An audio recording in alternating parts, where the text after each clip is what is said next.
Hello! How's everybody doing today? Okay, here we go. Yes, there was no intro, it's just immediately me. All right, so how is everybody doing today? I am super excited to be here again, and today we have a super cool topic. But before jumping into that, I want to hear about you. We are here to improve our English, and I want to hear about you. What are you doing to improve your English? What are your habits? So just quickly in the chat, I want to hear from you. What are you doing? Let's see here. Hey, awesome. We got Gabriella, we got Painhammer, Carlota's here, Little Monty. Oh my gosh, it wouldn't be a party without Little Monty. Awesome. Anastasia, awesome. Watching movies and reading books, classic Painhammer, classic. I love it. Okay, what else? What are other people doing?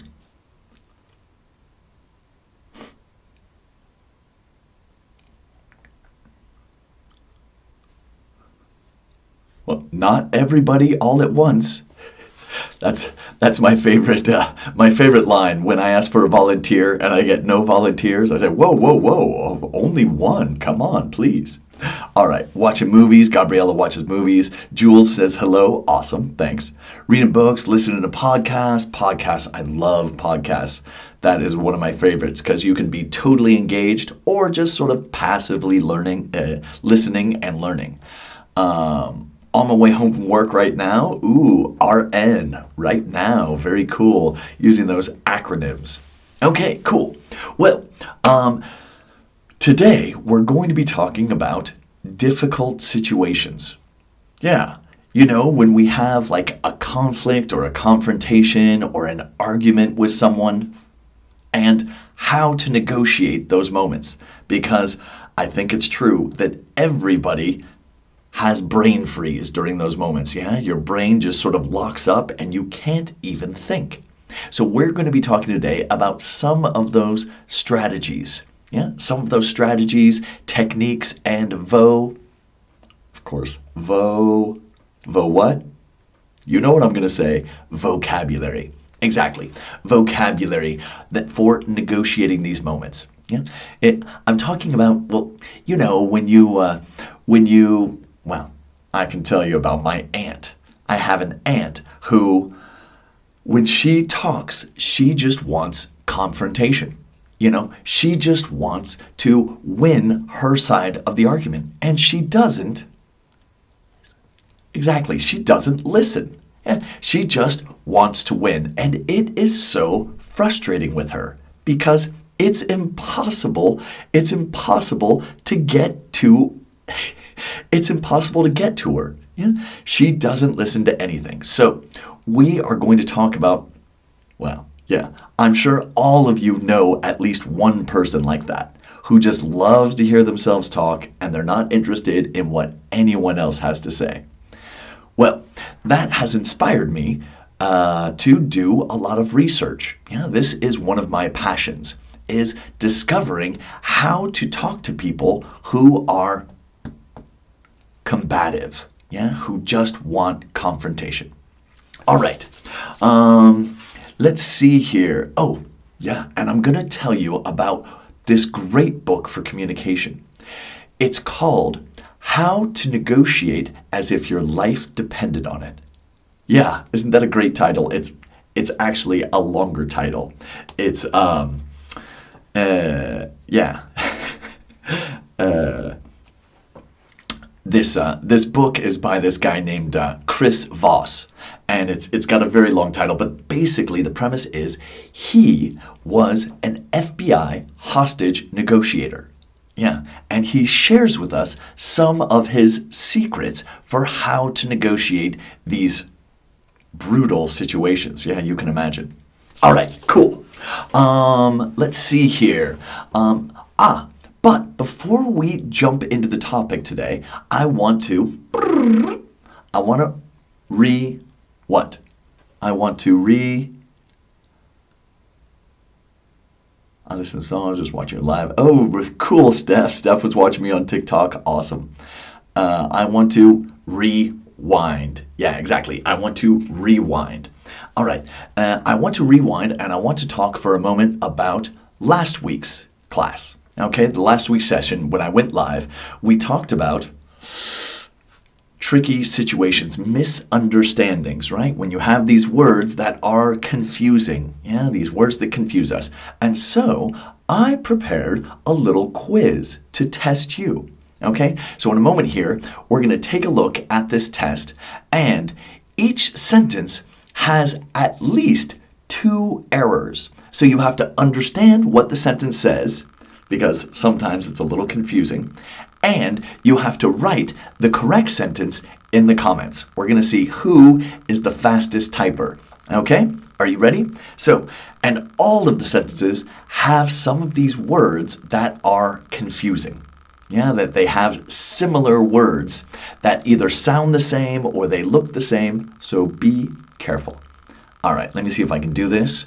This is a little bit about technology. One moment. All right, so it's called the Mix-Up Challenge, and we're going to switch. Okay, can everybody see this? Hold on a moment. I've got to see the chat. Here we go. Yes, can you see it? No? It should say the Mix-Up Challenge. Can you see my screen? Let's see. Taisa, can you see it? My apologies. Uh-oh, people are apologizing. What happened? Painhammer says, no, you can't see it? What? You're joking. What the heck? Are you serious? You can't see this. What can you see? Describe what you can see. Can you see me? Oh, no, you can't see. Oh, no. Okay. Dang it, not yet. Dang it. You just see me. Ha ha ha. No. Oh, man. Oh, man, I love technology. Okay, let's see here. No, you can't see any of this. Okay. Chrome web browser, the main scene. And did anything just change there, or it's just the exact same thing? No, nothing changes. The technology moment. I know, right? Exactly, Carlota. This wouldn't be alive without a technology moment. The same. Okay, nothing technology. I know, nothing changes. Okay, well, in Spanish you say, my gozo en un pozo. Yeah, it's my joy goes down the well. And what do we say in English? Well, to show just resignation when you have a bad situation, what do we say? We say, oh well, just that. Oh well. All right, so I can get rid of that. That's easy. Bye-bye. See you later. All right. Okay, so we're not going to review, right? We talked about some of these words like there, or we talked about expect and accept and accept, yeah? Basically sounding the same. Anyway, there's a whole list of words. We had a really good time. All right, but I want to go to questions. All right, so I get some great questions from you guys. Thank you so much. And let's take a look at some of these questions here. Question number 1 is from Nam Kam Aye, and he says, can I practice every day? Oh my gosh, what a great question. And the easy answer is yes, of course you can practice every day. If you are in my Telegram group, we give daily reminders, challenges, or tips, or tricks, or things for you to work on. That's where we're going to have, well, last week I gave you a workbook summarizing what we did last week, and the same will happen for today's session. So in the Telegram group, that is where you can develop your habits, because that's exactly what you should be wanting to do, is talk and practice every single day, even if it's only for 5 minutes. You've got to get into that habit. Yeah, great question. Yes, join the Telegram group. You can jump into my link tree in the bio, and that's where you can find it. And yes, it's free to join. All right. Let's see here. Question number 2 from Akbar in Indonesia. Okay, how to speak English naturally. Okay, yes, this is a question we have had. Well, let's ask the experts. I'm not the expert. You know who the experts are. Yeah, well, I'm pointing here because this is where I see you, but it's actually you. You are the experts. Let's see what the top answers are from the experts. What do you say? So what do we tell Akbar? He wants to speak naturally. And I love that it's natural and it's not like a native. Yeah, that's a trap. We talked about that in a previous live session. Don't try to speak like a native, but I love that you say naturally. Uh-oh, the noise stopped. You can't hear me? No. Fatima says the noise stopped. Hey, Agung is here. Practice. Okay, practice makes perfect. I love it. What else? What else can they do?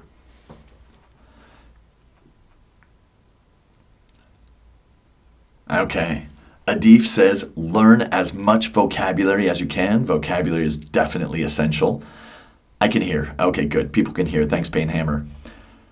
Practice without fear, Carlota. I love that. Fearless energy, fearless enthusiasm.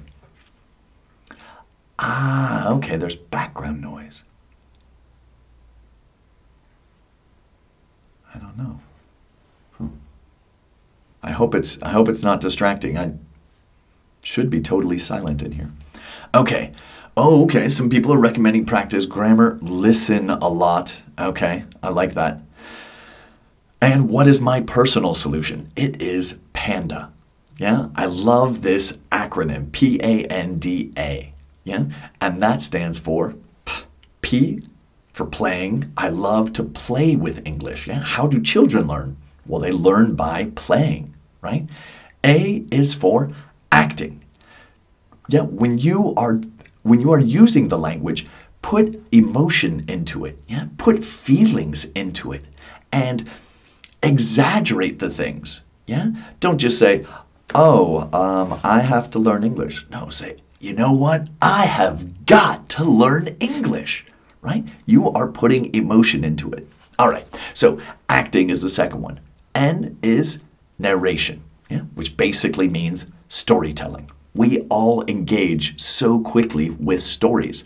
That's something that makes humans unique, our ability to process and understand stories. So even if you're not understanding every single word, just processing stories will help you to acquire the language. So D is for dialogues. If you've seen me on social media, you know I love to do dialogues, role play. And the last one, A, I remember, for those people who have been with me the whole time, action, yeah, is actually moving. Don't just speak, actually move. Oh, I'm going swimming. Yeah, actually move your arms. Say the word and move your arms. I'm swimming fast. I'm swimming slowly. I'm swimming casually. Oh, hello. Yeah. So I love to use those 5 ingredients to help you feel more natural. Great question. Okay. Do you think I will learn public speaking by reading books? Oh, what an interesting question. Can you learn public speaking by reading books? Well, quick.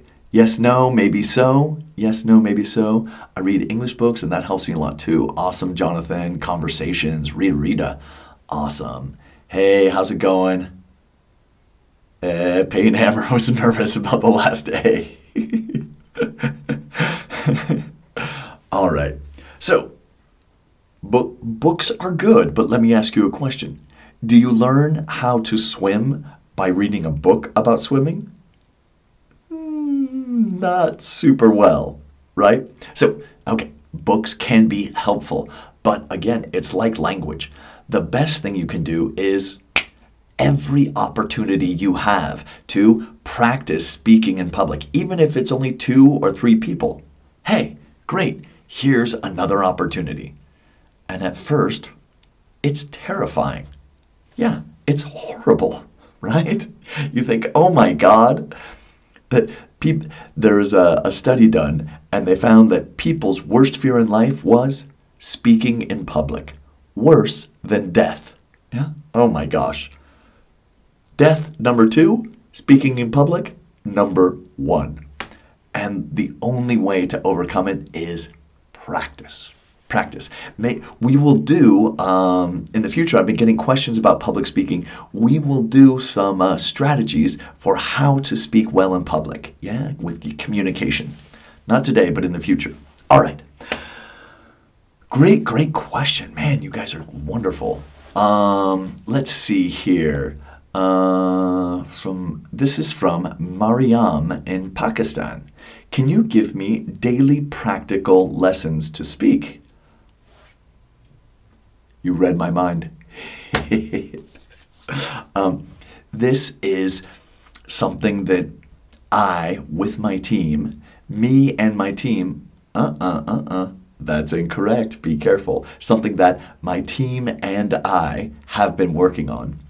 And that is, we are developing a program to help you speak English for people who are really serious about it. Okay, so we're going to be announcing this next week.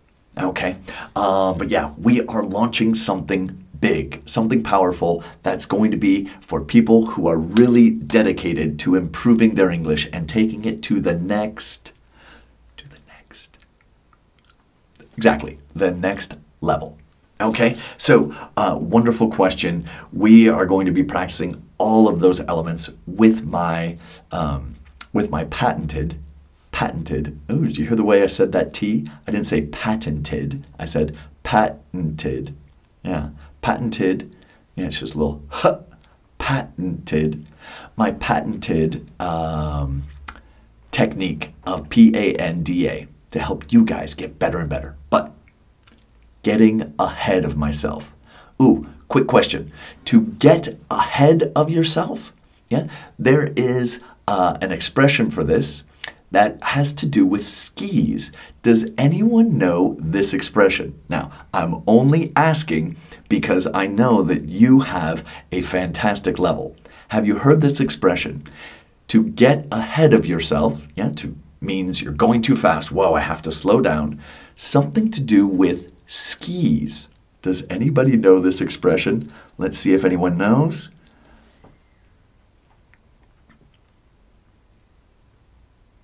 Definitely. Reading books improve our vocab. Yeah, but not our speaking due to lack of emotion practice. Yeah. Good. Let's see. This is a difficult one. All right, I'm not gonna give you too much time because it's very advanced.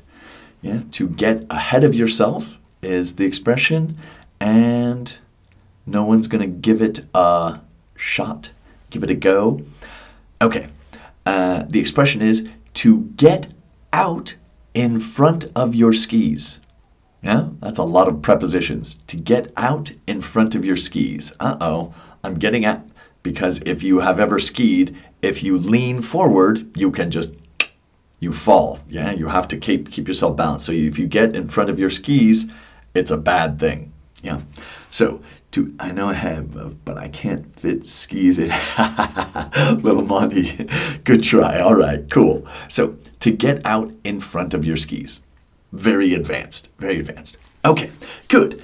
So those are all of the questions. Let's see here. Yes, and so we will do the big reveal next week.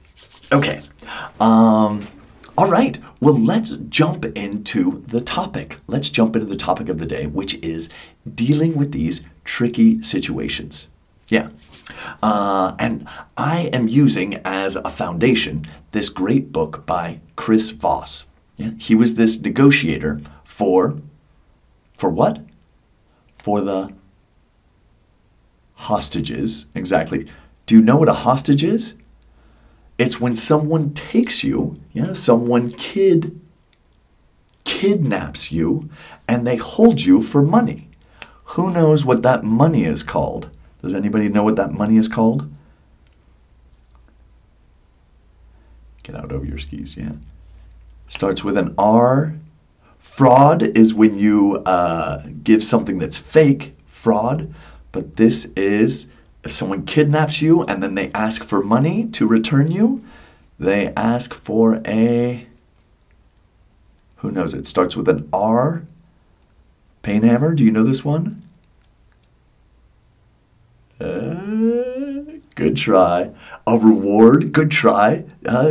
It's that same idea, but a reward is for capturing someone bad, and then you give them to the law and you get a reward, you get a prize. But this is a ransom. Yeah, a ransom. I take a hostage, I say, okay, if you pay me $5,000, I'll give you this person back. Yeah, they're asking for a ransom.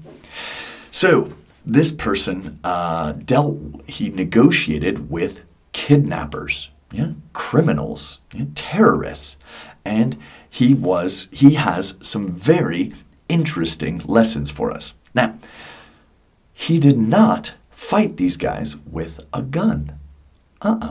He had a secret that he used to negotiate with these people, and he was the best. So what was his secret? I'll give you a clue. It starts with the letter E. Who knows it? Ransom. Parvana, it's without the D. No D. R-A-N-S-O-M. R-A-N-S-O-M. Ransom. Yeah, Fatima got it. There it is, up again. All right, so who knows?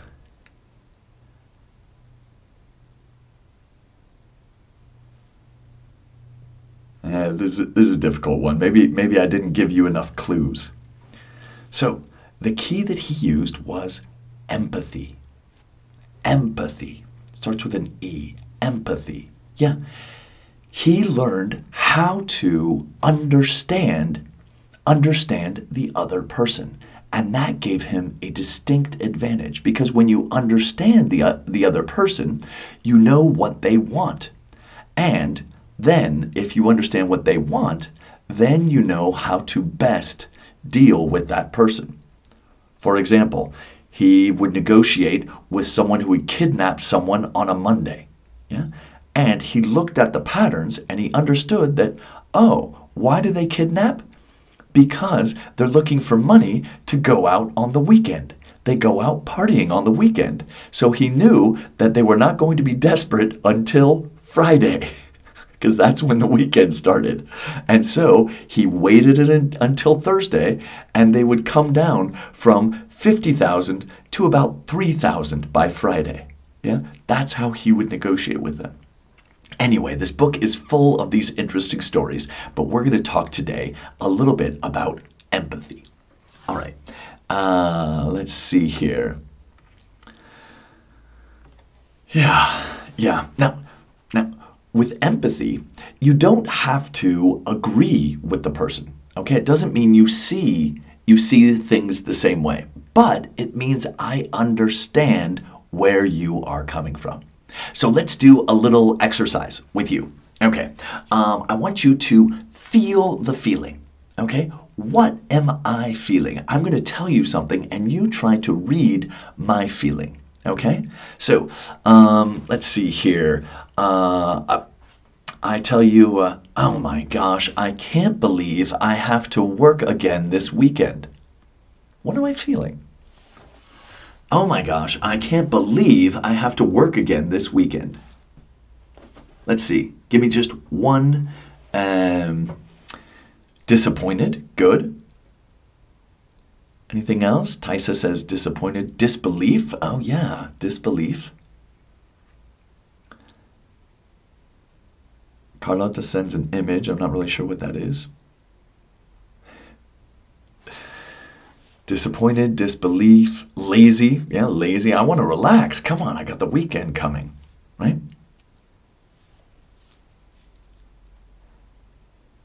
I'm in disbelief. Frustration. That's also what I was thinking. Frustration. Good. Frustrated.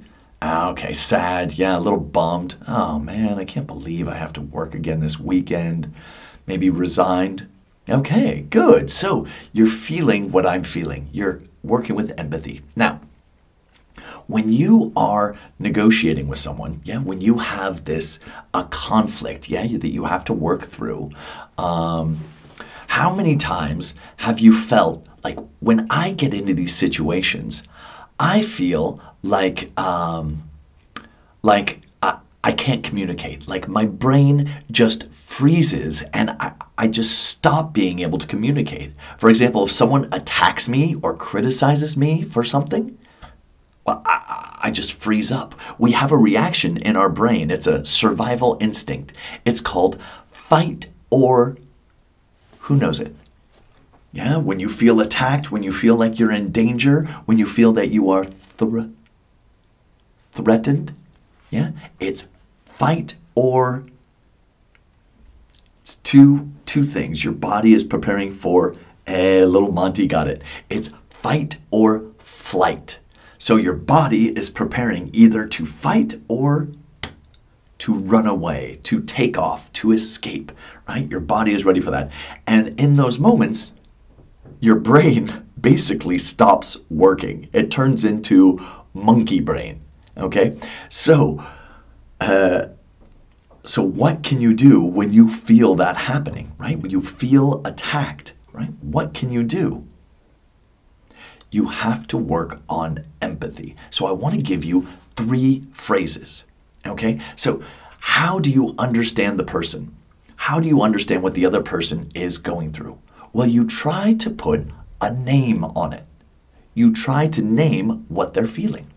For example, if you come to me and you say, "Oh my gosh, I can't believe it! This waitress spilled food all over me," well, and I say to you, "Wow, you sound really angry." Right? I'm trying to put a name on what you're feeling. I'm trying to identify what you're feeling. So let me give you 3 phrases, 3 key phrases to start this type of response. The first is you sound. Yeah? If someone is talking to you, you sound. You sound angry. You sound frustrated. You sound tired. You sound excited. Whatever. Yeah. The second one is you look. Right? Look is obviously comes from visual cues. Yeah. Wow, you look tired. Wow, you look haggard, or you look whatever. And the third one, there's a third one which can be look or sound. It starts with the letter S. Wow, who knows it? You. I love that, Lily. The brain is not braining exactly in those moments. You seem exactly. This is my phrase. When I can't think, when I don't know what to do, I just think, seem, you seem. And I try to put a name on it. Yeah, what do they seem? Or it seems like this is the situation. Yeah, it seems like you're unhappy. It seems like you can't find a situation. It seems like yada, yada, yada. Yeah? So this is my magic phrase for identifying what the other person is feeling, what they are going through. And your objective in this kind of situation, the objective is to get the other person to say, "That's exactly right. Yes, that's it." So you're trying to put this label because in that moment, if you understand the other person, that is the moment that you are going to have that connection. And when you have that connection, that's where you can start to build. You can understand where the other person is coming from, and then you can start to work together towards a common objective. Okay, so let's see here. So we have, it looks like, it sounds like, it seems like, yeah. And yeah, let me ask you a question. So, Yeah, let me give you a scenario. Let me give you a situation. Okay, imagine you are angry. You are really angry because, let's say, at the restaurant, they are taking half an hour, 30 minutes to bring your food. This is ridiculous. What's going on here? And you start voicing, you start expressing your anger, and the waitress comes over and she says, calm down. Yeah, calm down. What's your reaction? Do you calm down? Calm down has got to be the stupidest expression to use. Never in my life have I seen someone say calm down to another person and the other person goes, oh yeah, you know what? That's a good idea. That didn't occur to me to calm down. Oh, thank you. Yeah, I'll just take some breaths. What happens? Let me hear. Let me hear from you. What happens if you're feeling angry, frustrated, a strong emotion, and someone tells you to calm down? What's your reaction? Calm down. Or even worse, chill. Whoa, chill out. My son told me to chill out once, and I almost punched him. Oh my gosh. Chill.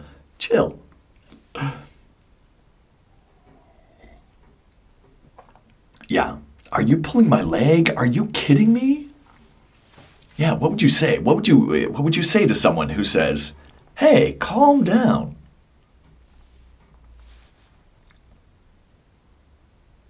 Fire back somehow. Yeah, you respond, you retort. Fire back somehow. You're kidding, right? Are you pulling my leg? Yeah, pulling my leg is great. My reaction, because normally if they're telling me to calm down, I'm not thinking. My reaction is usually, well, you calm down. Take your own advice. Oh, I love this. Even I can leave the place. Are you testing me? Don't tell me to calm down. Yeah, calm. Seriously? Ooh, what a great expression, Fatima. Are you having me on? This is a British expression. Americans might be a bit confused if you use that, but that's a great expression. In such a kind of situation, I never fight. I am just leaving. Yeah. Well, if you have that option, sometimes that's the best because sometimes I just walk away because I realize my brain, like you said before, my brain is not braining. Yeah, I cannot rationalize. I cannot be logical. This is not going to be productive. Yeah, good. I'm going to use something else to answer the question. Good. These are great. Yeah. So, in those kinds of situations, you need something simple. Yeah? And the simple thing is, it seems like. Yeah? It seems like you are feeling like this.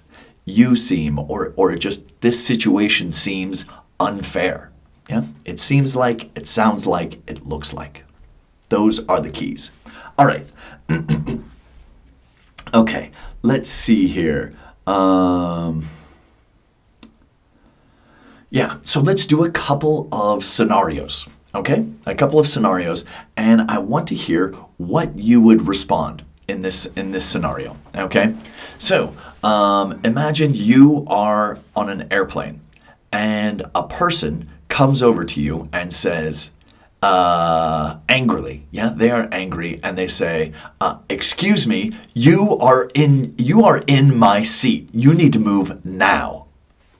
What do you say? "Excuse me, you're in my seat. You need to get out now."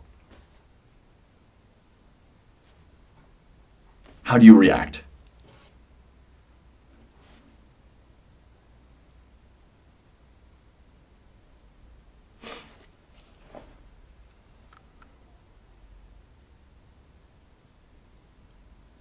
Let's see here. Anybody? Put a label on it. Yeah? Explain it. Get the hell out of there. This is my place. That's what you say. I would tell them to check their plane ticket, you know. "Sorry, but look at my boarding pass. I reserved this seat." Carlota says, chill. All right, jeez. You have come to the wrong place. All right. Good. So those are very realistic, very normal reactions. But let's label it. Let's use this expression. It seems like. Start a sentence with it seems like. It seems like what? Oh, here we go. Jonathan's doing it. You seem angry. Calm down. I'm going to see my boarding pass. Okay. Good. But the first thing we have to do is make them feel heard. Make them feel seen. Okay? Because once they feel, oh, this person understands me, then it takes down their what? Their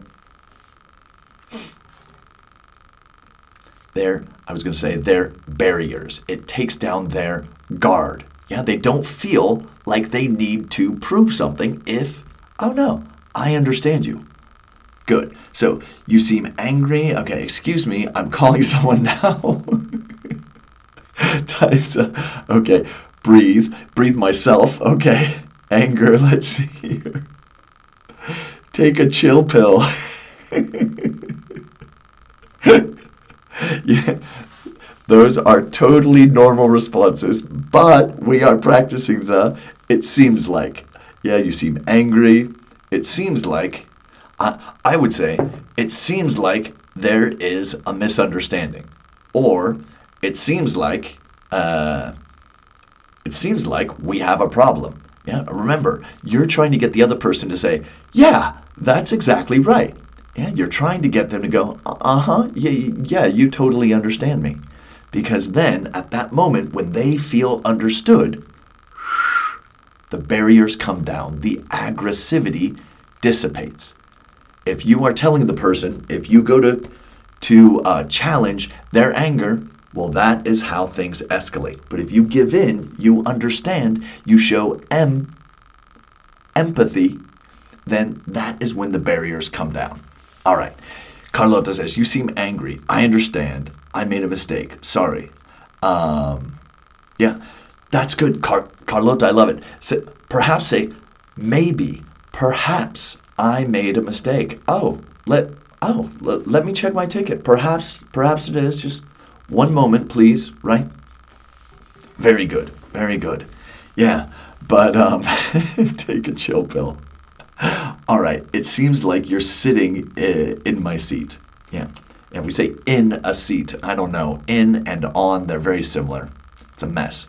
It seems confusing, but we can negotiate it. Oh, or we can. I'm sure we can. I'm thinking of a phrasal verb. We can work. Who knows it? There's a Beatles song. Oh, great one. Hold your horses. Yeah. Whoa. We can work. Who knows it? Work on it. Okay, work on it. Yeah, we can work on it. But work on it means not necessarily we're going to solve it. But there is a phrasal verb that means we are going to solve this. We're going to find a solution. We can work. Little Monty got it. We can work it out. We can work it out. Yeah, there's a Beatles song. We can work this out. We can work it out. Just give me a moment. Instead of telling them to calm down, just give me one moment. I'm going to check my boarding pass, right? Just one moment. All right. Good. All right. Well, we are learning. We are improving. All right. Yeah. So, next one, the next strategy is mirroring. Yeah, that's a terrible word. Let me hear you say mirroring. Yeah. I was talking to a friend the other day, and I said this word quickly, and I realized that when we say it quickly, we simply say mirror. And we don't say mirror. It's too difficult and not necessary. Normally, by the context, you just say mirror. So, repeat after me. Look in the mirror. Will you look in the mirror? Hey, just look in the mirror. Good. All right. This action of mirroring is you just try to summarize in a few words what the other person is saying, because that makes them feel like they are heard. And it's like giving them an invitation to continue talking. And that's a lot of times, that's all people want to do, is they just want to be heard. Yeah? And that can easily diffuse, yeah? Bring the tension down in a situation if the other person feels understood and heard. So, here we go. It's called Awesome Rita. I'm so glad. So let's practice mirroring. So let me give you an example. If the guy, if I come and I say, oh my gosh, I can't believe I have to work again this weekend. Oh, you're working this weekend? 2 or 3 words summarizing what they just told you. Oh, you're working this weekend? Okay, I guess it was 4. Yeah, well, you see, I worked last weekend, right? So we're just going to practice. I say something, and you try to summarize it with 2 or 3 words. Here we go. Let's see here. What am I frustrated about? The dogs are terrible in the park next door. They're just constantly barking and keeping me up at night. What would a mirror look like? 2, 3, or 4 words to summarize what I just said. De-escalate, exactly. De-escalate.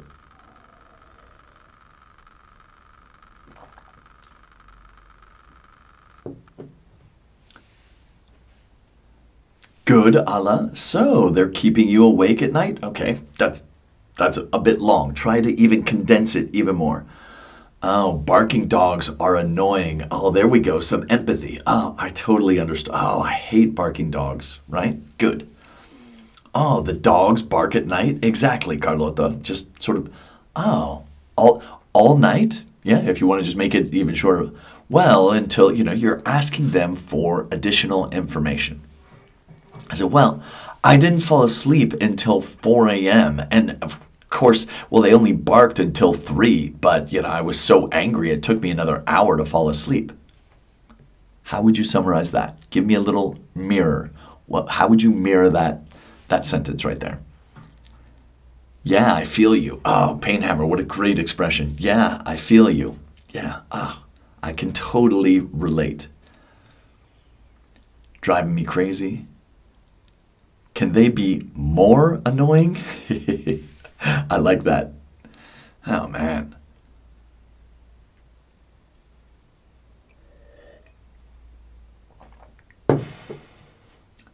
Good. And then the next one. Yeah, so when my alarm went off at 7:30 this morning, I practically cried. I couldn't believe it. I had only slept 3.5 hours. Nice, Carlota. Oh, yeah. I always feel bad when I can't sleep well. Oh, perfect. Good. Focusing on the mirroring.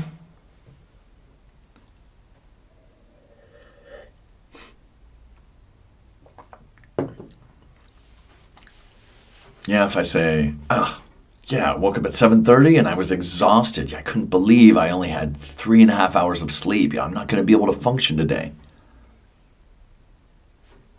Yeah, I understand. I mean, just 3 hours? Nice, Allah. Very good.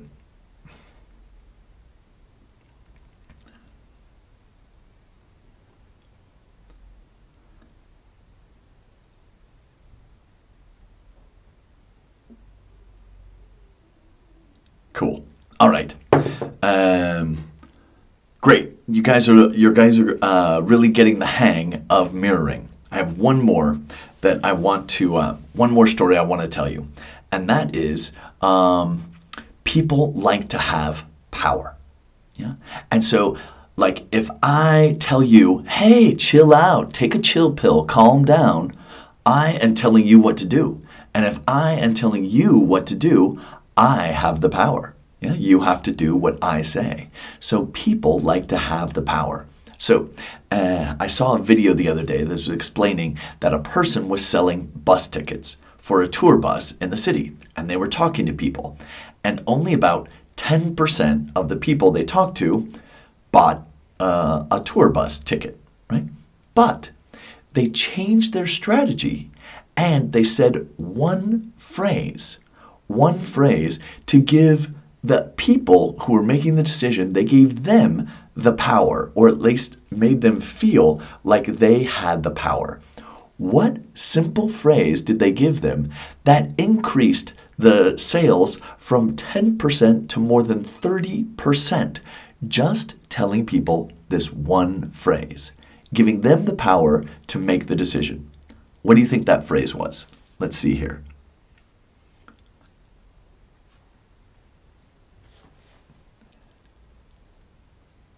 Those are great. What do you think that phrase was? Giving them the power. I'm not telling you, hey, buy this ticket. I'm giving you the power. What do you think that sounded like? Any ideas?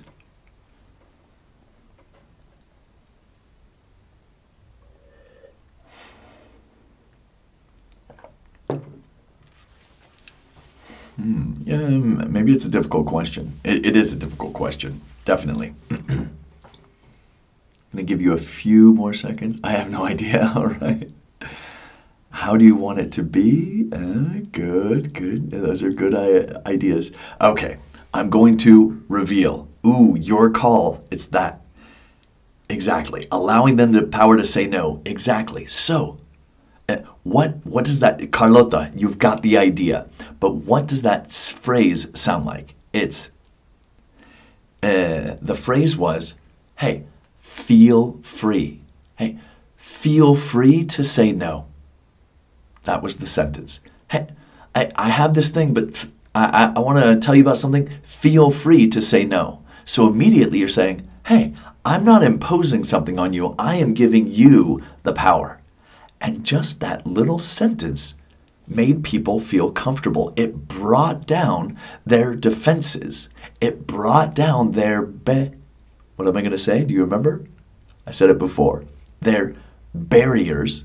It brought down their barriers and made them feel more receptive to your suggestion. Yeah? So it was, so that is the key phrase. Yeah? Giving other people the power. So I want to talk about this just one more second, and then we're going to start to conclude because I have French class tonight.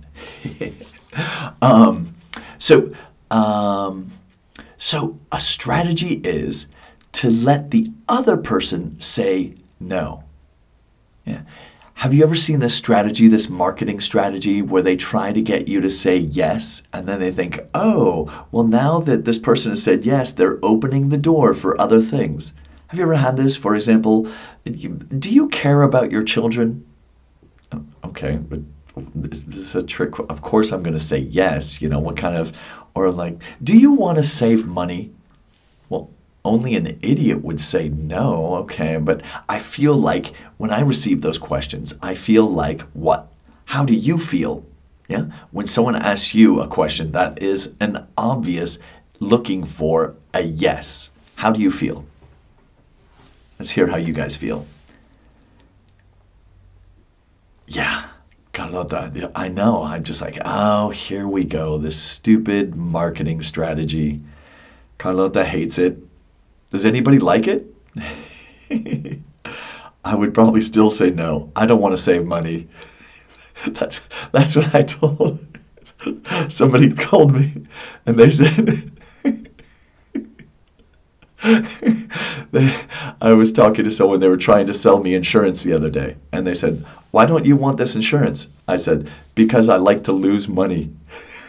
I love it. I love losing money. If you can't tell me how I can lose money fast, then I'm not interested in this phone call. That shut her up. All right, let's see here. I'm just gonna ask yourself, dude. They give you the chance to choose your feelings. Yeah. They take me as a fool. Yeah, exactly. So, do the opposite.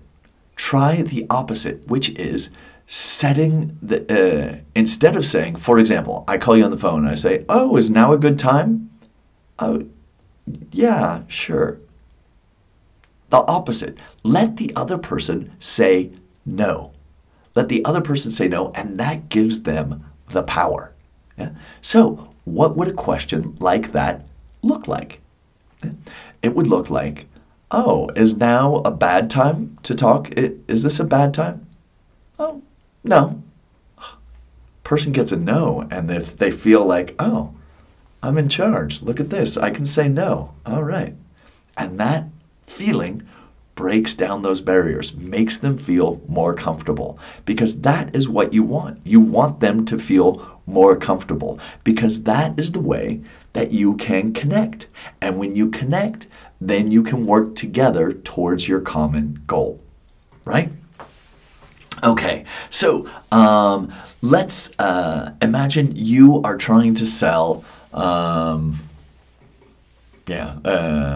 imagine you are trying to, how can I phrase this? Imagine you are a waitress or a waiter at a restaurant and you want to get your client to say no. What question can you ask them to get a no answer?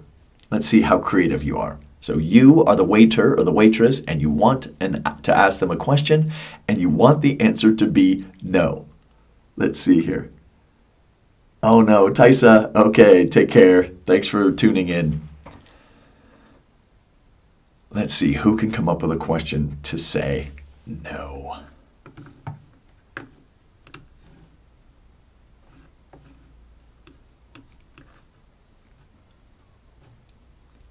I know psychology too well. I know how to read books. This book is amazing. This book about negotiate as if your life depended on it.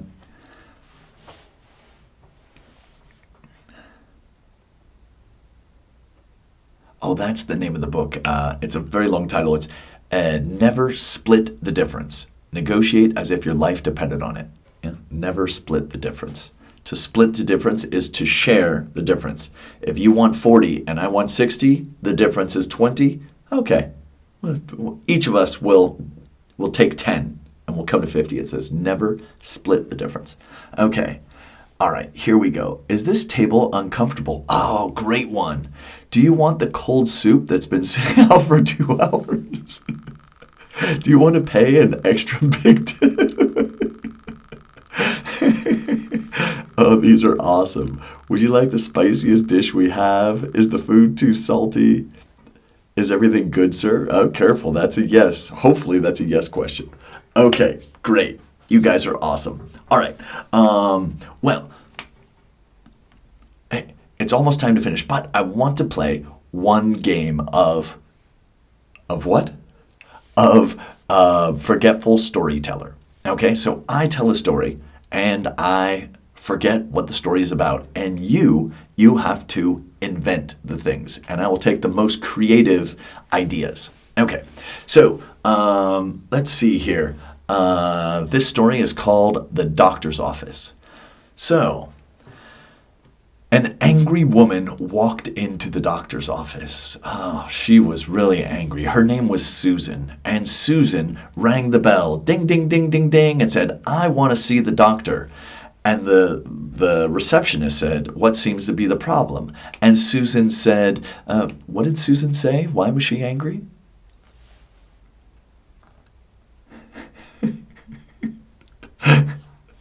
All right. Why was Susan angry at the doctor?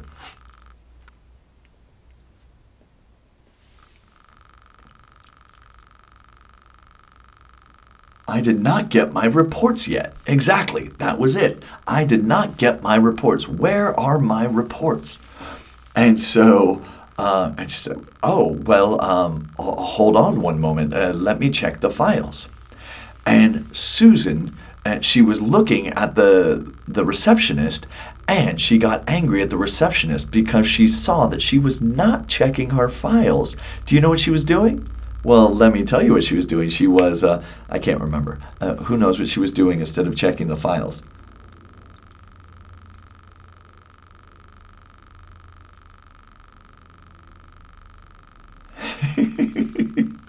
Exactly. She was playing Zuma. Like, oh my gosh, why are you playing Zuma? That is ridiculous. You said you were going to go get the files, but instead you're playing Zuma.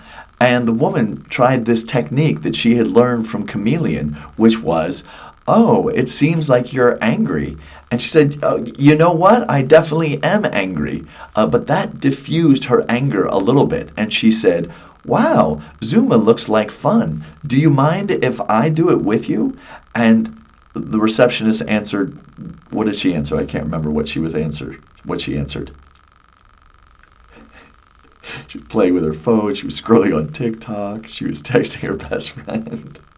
You guys are so good. Absolutely not.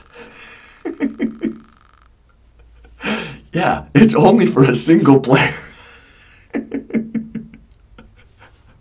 Whoa. It was Susan did not like that one bit. So she decided, while she was playing Zuma, that she was going to go back herself and look for the files. So she went back into the office, but there she found something surprising. What did she find in the office? I don't know. Thank you, Carlota. I don't know what Zuma is either. Zuma's a game. Okay, thank you. I don't know.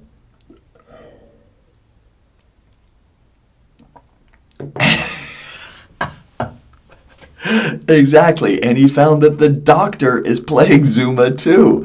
And Susan said, "But wait a second, I thought you said this game is only for one person." And she said, "Oh, well, you know, it can be two people if they both work in the same office." And Susan said, "Well, you know what? I have been wanting a job in a doctor's office." And so the doctor said, "Well, if you can answer one question correctly, then I'll hire you. I'll give you a job." What was that one question?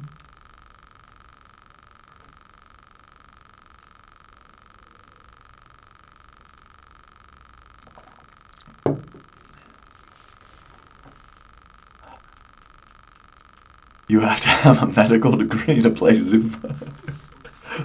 But what was the question? How is a chocolate milk made? How do you make chocolate milk? And fortunately, she had the recipe in her head.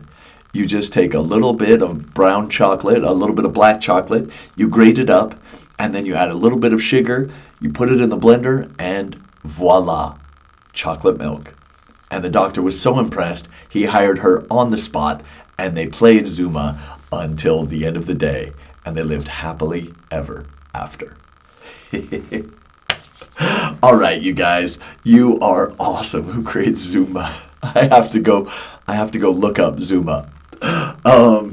Okay, well, great job. I hope that you have learned some good strategies. Yeah, so remember, if you have to deal with a difficult person, first try empathy. Yeah, try to understand where they're coming from, and that will help to diffuse the tension. Yeah, what are you doing? Yeah, there's a guy named Trevor Noah, and he is great at negotiating because he says, yes, but. So he agrees with them. I understand you, but think about this other thing. Consider this. So that's another way to think of it, is the yes, but. I agree with you, however. Okay. Just a reminder, if you are not in the Telegram group, get in there. Yeah, just go into my bio, click on the link tree, and jump in there. We have daily reminders, daily challenges of things you can do to work on your English every single day. And I try to introduce new vocabulary and new challenges and things that will help you. And, and of course, we have a workbook. So summarizing every live, we have a workbook that you can use. So I'll be putting that in Telegram tomorrow. Hopefully I can get it in there tomorrow. And next week, I am going to be announcing something very interesting. It's going to be the last week of this type of format of open open to everybody lives. So I'm going to do my last live next week, and then I'm going to announce a different format. So if people are really serious about taking their English to the next level, I'm going to talk about the Chameleon Club. Yeah, so I'm creating this club, and I want only people who are really serious about improving their English. And we are going to create a very close-knit community of people who are inspired to get better in English. More about that during the week, and in 1 week I will announce that and how it's going to work. So let's see if there was anything else. I think that covers it. So you people are awesome. I forgot to thank you today, and every class I want to reiterate. Reiterate. I want to reiterate means to say again. I want to reiterate how much I appreciate you, all of your support that you give me. You guys are great. I really feel like we have a super cool community here, and I am loving all this experience. So go out there, practice your English, try these new things, write in the group and tell me how these things are going. Tell me what works, what doesn't work. Tell me how I can get better and better every day. Because, this is a journey that we are all in together. I'm not perfect, you're not perfect, but we have one thing that is uniting us, and that is the desire to get better and better. All right, everybody. Keep up the great work. You're fantastic. And I'll see you in the Telegram group. Bye-bye. A Zoom a day keeps the stress away. You guys are awesome. You guys are great. Oh, man.